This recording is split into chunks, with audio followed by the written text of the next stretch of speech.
ser atrativo para todas as pessoas. Eu acho que é mais nesse sentido, assim. Eu não tô tentando ofender ninguém. Ele não é tão atrativo pro público em geral, né? Ele não é para todos. Ele é meio que exclusivo nesse sentido, tá? Então, eu gosto muito do Nostr, acho que ela tem um caminho muito bom, mas tem questões de centralização do Nostr que são, putas, tinha que resolver, cara. Isso você só resolve através de uma comunicação P2P, precisa de uma reengenharia, o protocolo não foi desenhado para isso, tá? Discussões lá dentro, por exemplo, que eu tive, né? Quando eu desenvolvi o protocolo de privacidade absoluta na comunicação com o Nostr, que não saibam nem o IP, nem quem tá falando com quem, nada, né? Desenvolver esse protocolo tá no meu GitHub. A discussão no GitHub dos caras, na época que eu falei que ia apresentar e tal, né? Acabei me envolvendo de alguma maneira lá. A discussão foi, nesse momento a gente não vai fazer a criptografia total nesse nível aí, tipo, absoluta. Não, a gente vai fazer um negócio meio intermediário aqui e é isso que vai ficar. E é o que ficou. E foi o que foi desenvolvido e foi integrado. Por isso que eu nem falei mais do protocolo, né? A ideia dos desenvolvedores era não colocar nada que fosse absolutamente privativo e protegido, inclusive que as partes não fossem sequer identificadas, coisas assim, não me acharam que, ok, não precisava ter esse nível de privacidade aí. Foi uma coisa mais simples. Aí foi. Eles fizeram o que eles quiseram e beleza. Mas tá lá, a prova de conceito dele, a prova de conceito tá no meu GitHub, né? Então, assim, cada um, né? Eu não tenho influência sobre a rede como os caras que receberam dinheiro lá e estão botando os nomes lá, eles têm. Então, cada um, né? Não, mais que eu fui como anon ainda, coisas assim. A salvação contra a mão pesada do Estado será individual, não adianta tentar mudar a sociedade. O que será mais eficiente? Então, não é tentar mudar a sociedade, Dom Diego. Eu vou numa outra linha. Alan Barreto, obrigado pela inscrição, 13 meses, tamo junto, valeu pela força, né? A questão, eu acho que é mostrar que existem opções, sabe? Eu acho que tem muito pouca gente mostrando que existem opções, que existe opção real, não é só, tem muito pouca gente mostrando que existem ferramentas que podem realmente ser uma opção para o cidadão, individualmente, se proteger e preservar sua liberdade. Agora tem um mundo, infinito o número de pessoas que você vai encontrar nas redes sociais falando do uso do Bitcoin como ativo de investimento. Como ativo de investimento tem, reserva de valor e ativo de investimento tem uma galera que é a grande maioria hoje, não ontem, não na época daquele artigo lá do Nakamoto Institute lá, da hiperbitcoinização, não o artigo daquela época, é de hoje. Essa galera recente que mudou a forma depois de 2017, mudou a forma de ver o Bitcoin e ficou fortalecido como reserva de valor e que é só acumular Bitcoin e que o Bitcoin vai valorizar magicamente, vai valorizar magicamente. Se o Bitcoin não tiver uso, na minha humilde opinião, o que move e o que dá valor ao Bitcoin, o que ajuda a mover o preço do Bitcoin, não é só o fato dele ser escasso. Ele é muito mais profundo. Tem uma coisa de rede, de comunidades, e eu trato isso no meu livro. Aliás,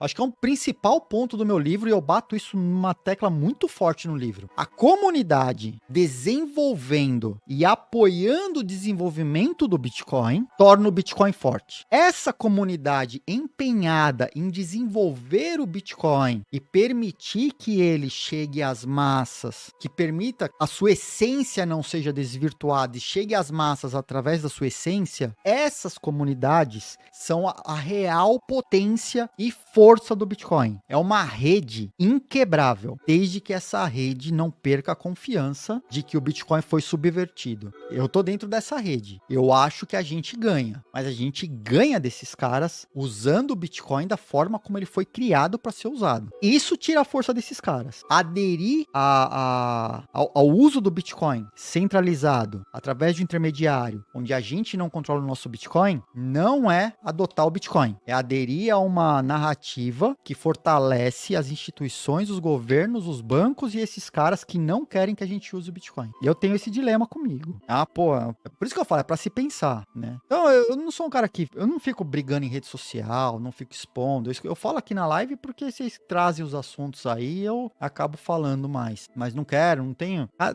E por que isso? Porque eu acredito que a gente vive num mundo diverso e todo mundo tem o direito de pensar o que bem entender e fazer o que bem entender. Não é porque eu penso diferente que eu deixo de fazer o que eu tô fazendo. Eu ainda acredito, eu fico pá com os golpes e nem por isso eu aderi aos golpes ainda, né? Pode ser que um dia eu ceda, não sei, né? Mas porque eu fico pá. E quando eu fico pá, eu fico com vontade assim na minha cabeça, pô, por que eu não tô fazendo isso também e fico milionário? Depois eu faço o que eu quiser da vida. Porque é foda, velho. Você vê os caras aplicando golpe a tudo que é a torto e direito, fazendo milhões aí, pelo amor, né? E a gente, por isso que eu falo, eu sou trouxa de continuar, né? Fazendo o que eu faço. Mas é o ponto, cara. Da mesma maneira que eu acho que o Bitcoin quero ver o Bitcoin fortalecido pelas premissas das quais ele foi criado, eu entendo quem usa o Bitcoin para outras coisas. Acha que o Bitcoin é só para ficar rico, não faz nada pelo Bitcoin a não ser especular. Porque essa é a grande maioria. Isso é só ter um entendimento de como que a sociedade funciona, né? É só isso. Tem gente que tá fazendo muito e tentando levar. E essa comunidade é muito forte. Essa comunidade é muito forte. E a gente vê quando esses caras estão se pegando nas redes, né? Por conta da diversidade. Eu não acho que tá errado. Talvez eu esteja muito errado. Pode ser que tenha mudado completamente o Bitcoin e eu tô saudosista de um Bitcoin que eu conheci e usei e que talvez eu não vá ter mais.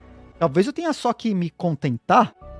E uma galera também. E aí? Eu assumo, eu posso estar errado. Mas eu continuo defendendo uma coisa que eu acredito. Eu ainda acredito. E na hora que eu deixar de acreditar? Na hora que eu deixar de acreditar, eu deixei de acreditar. E vou falar claramente. Falar, olha, tentei até onde deu. Tentamos, comunidades e coisas assim. E pode ser que não dê certo. Pode ser que eu esteja lutando por um Bitcoin que não existe mais, né? E o Bitcoin bom seja o Bitcoin da especulação. O Bitcoin que é só pra ficar guardado, né? Mas a gente tá aí, a gente tá fazendo, a gente continua educando, a gente continua lutando, a gente continua não se metendo em rascada aí só pra ficar rico fácil, porque ficar rico fácil é fácil, né? Até onde você considera sidechains pra esse uso do Bitcoin que você defende? Então, Edu, é o que eu tava falando aqui. Eu defendo o uso de uma sidechain e uma second layer que permita que a pessoa possa ter uma saída unilateral para os seus fundos e seja realmente descentralizada e você não dependa de um intermediário. Cara, se eu puder ter o controle dos meus fundos, ter uma saída unilateral e tal, puta, beleza, zero problema, né? A questão começa quando a gente... Porque quando a gente coloca numa balança, a gente tem que aprender também que, como ser humano, a gente tem que aprender a ceder. Até onde eu posso ceder? Até onde eu me sinto confortável? Pô, para pequenos pagamentos, eu me sinto confortável em utilizar uma Lightning Network através de um intermediário. Mas eu não me sinto confortável em colocar, o pouco da reserva que eu tenho todinha na Lightning Network. Não sou maluco de fazer isso, né? Percebe a diferença? Então, a gente tem que primeiro entender os limites, a gente tem que entender os limites da tecnologia, a gente tem que entender muito como que a coisa tá andando e se posicionar, mas precisa ter um entendimento, precisa fazer de maneira consciente. O problema é se movimentar nesse mar de maneira inconsciente. Esse é um problema que eu vejo. Quando a pessoa toma decisões baseadas em coisas que lhe foram apresentadas sem que a pessoa tenha tido a oportunidade de ter acesso a todos os dados e fatores e tomar uma decisão realmente consciente. Eu acho que é mais sobre isso, que é o que eu tento fazer aqui. Mostrar para as pessoas que é possível você tomar decisões. Você quer investir em moeda alternativa, shitcoin, altcoin, memecoin, fazer o que quiser? Eu já falei aqui na live um monte de vezes. É cassinão, é coisa degenerado, é cracudo? Mas cada um faz o que quiser da vida. Eu não vou criminalizar o cara que tem um pensamento de, eu acho que esse projeto aqui é mais legal. Beleza, cara, segue no teu projeto aí que você acha legal, investe no que você quiser, o dinheiro é seu.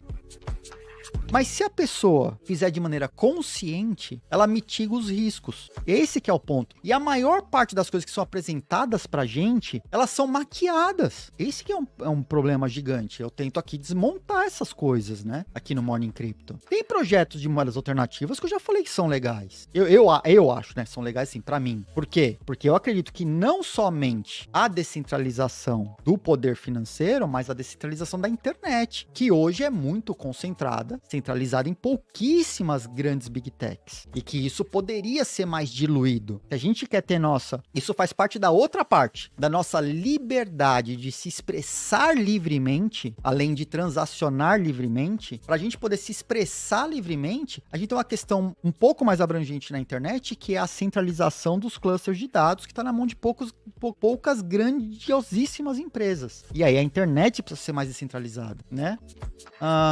É uma fase natural que mais inferiores circulem mais, né?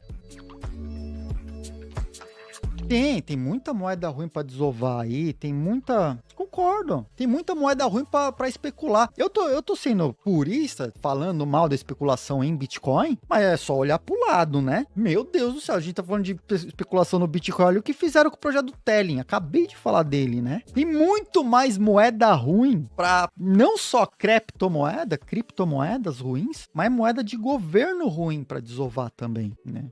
O que a gente não pode só é se ater a desovar a moeda ruim e não trabalhar num ecossistema sustentável onde o Bitcoin possa fluir livremente. É mais sobre a fluidez de mercado, onde a gente possa utilizar o Bitcoin de uma maneira livre, ganhar o Bitcoin como com fruto do nosso trabalho, utilizar o Bitcoin para adquirir bens e serviços, um ambiente onde o Bitcoin possa correr livremente, um ecossistema. É esse que é o ponto, né?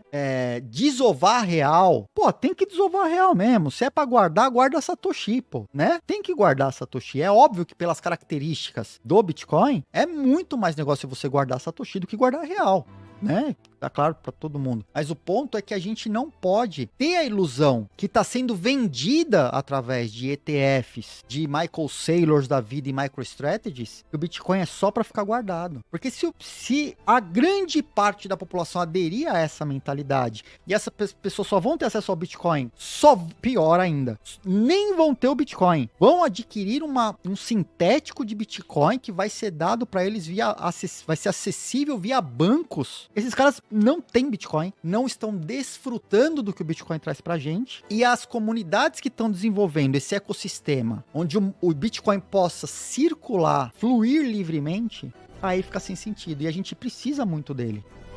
Precisa muito, muito, muito dele, né?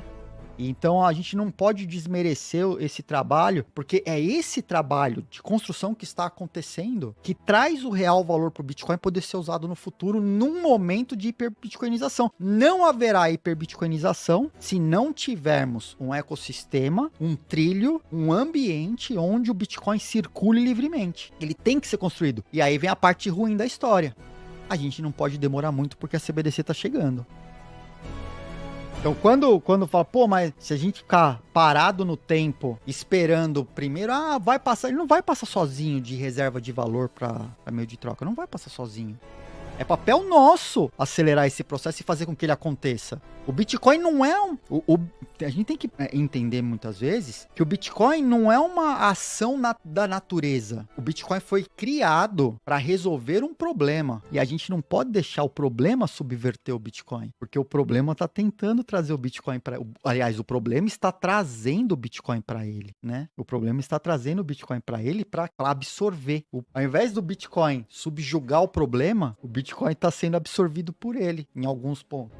Vai sair já? Tchau. Bom passeio. É isso, galera. Então, esse é meu pensamento. A gente precisa continuar, porque olha só que absurdo. É o nosso trabalho de educar, permitir que mais pessoas tenham acesso ao Bitcoin, entendam o Bitcoin e queiram usar o Bitcoin, que vai valorizar o Bitcoin. Na minha opinião. Tá? Bitcoin parado, sem uso, não floresce. Ele aí é natureza, né? Tudo que não tem uso, aí, né? Então é uma questão aí que elas meio que se contradizem em certo ponto, mas eu entendo perfeitamente, não é que eu sou contra a reserva de valor, não, o Bitcoin é a melhor reserva de valor que tem, muito pelo contrário. Mas é o que eu falo aqui, a reserva de valor é uma propriedade do Bitcoin que é uma consequência do Bitcoin ser muito bom. Não é o fim. É uma consequência, é uma propriedade do Bitcoin. O fim do Bitcoin, construído para ser moeda de troca. Se a gente espera que a gente tenha hiperbitcoinização, a gente espera que haja um ambiente para o Bitcoin poder circular livremente, o Bitcoin, e que as pessoas possam fazer uso do Bitcoin. Lembrando que o termo hiperbitcoinização foi criado em um momento em que não tínhamos as Layer 2, muito menos o nível de centralização de Bitcoin que a gente tem hoje, sendo utilizado por intermediários. O Daniel Kravis, lá, é que eu tô com ele na tela, Kravis, Candlefingers. Nem passava pela cabeça dele. Seria legal entrevistar ele hoje e tentar entender como, se ele via, como que ele vê o Bitcoin hoje sendo utilizado, a hiperbitcoinização acontecendo, entre aspas, muita gente acredita que está acontecendo a hiperbitcoinização através de intermediários centralizados, sem que as pessoas tenham acesso direto ao Bitcoin. Será que ele falaria que isso é hiperbitcoinização? Não sei, precisa escutar ele falando isso hoje. É uma questão que eu tenho aí. Será? Não sei o que ele tá pensando hoje. Mas a questão é que naquele cenário, ninguém tinha isso na cabeça. A gente usava o Bitcoin. A gente tinha Bitcoin, usava Bitcoin, queria usar Bitcoin em todo lugar. Queria usar, a gente criava meios e dava um jeito e queria transferir e não tinha problema. Hoje em dia, não mais. Não mais por quê? Será que a gente não passou por um momento de manipulação? Será que essa mudança de comportamento, ela foi programada ou será que ela foi natural? Deixo a questão, ainda mais depois de tudo que aconteceu em 2017. Eu acredito que não foi natural. Bugou a mente, Cuca? Desculpa aí, é que leve em consideração o seguinte, eu realmente tenho uma visão, pode ser um pouco diferente do que a maioria fala, tá? Mas eu tô compartilhando com vocês aqui, tô só comentando, tá? Tô só comentando. Minha opinião provavelmente não é a certa. Eu posso estar redondamente enganado e vou conviver bem com isso. Aconteceu coisa muito pior na minha vida aí pra me preocupar se eu tô errado ou não, né? Então, pra mim fica mais fácil. Mas é isso, cara. Eu mantenho a cabeça aberta, tento realmente entender o que acontece no ecossistema e nos ecossistemas vizinhos. Vejo o ambiente todo de maneira bem macro, o que os governos, tento observar o que está acontecendo e tento tirar minha própria opinião baseado nesse monte de coisa que eu vou digerindo aí todos os dias.